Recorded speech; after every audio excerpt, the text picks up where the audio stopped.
এক গ্রামে বাস করত রাজু আর তার স্ত্রী মিতা। রাজু ছিল ভারী অলস আর মিতা ছিল দারুণ চালাক।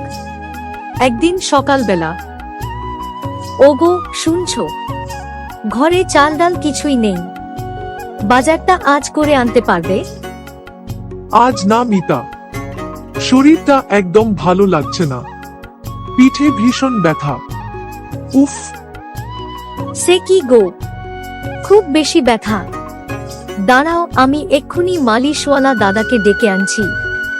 ওনার ওই বাঘের মতো হাতে মালিশ করলে তোমার পিঠ আর আস্ত থাকবে না, মানে ব্যথা একদম চলে যাবে। না না না, দাদাকে ডাকার দরকার নেই, অতটা ব্যথা নয়, মনে হচ্ছে একটু বসলেই ঠিক হয়ে যাবে। ওহো, তাই বুঝি। আচ্ছা।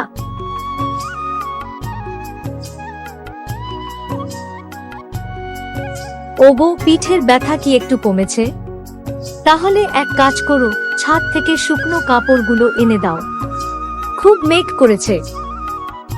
উফ, মিতা তুমি বুঝছো না কেন?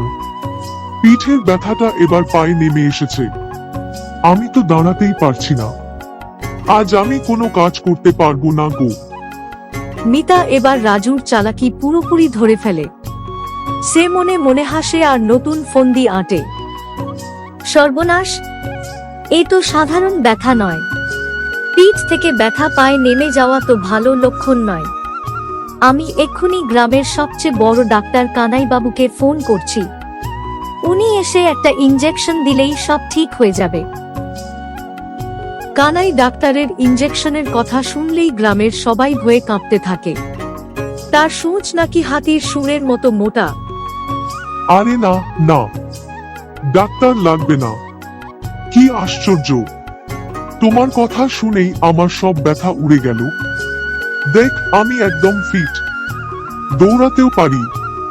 কুই, বাজারের ব্যাগটা কুই, দাও আমি এক্ষুনি বাজার করে আনছি।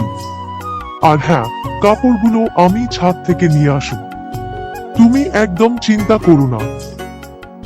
আর এভাবেই বুদ্ধিমতী মিতা তার অলস স্বামীর সব অজুহাতকে এক নিমিষে উড়িয়ে দেয়। কথায় আছে না, বুদ্ধির জোরেই দুনিয়া চলে।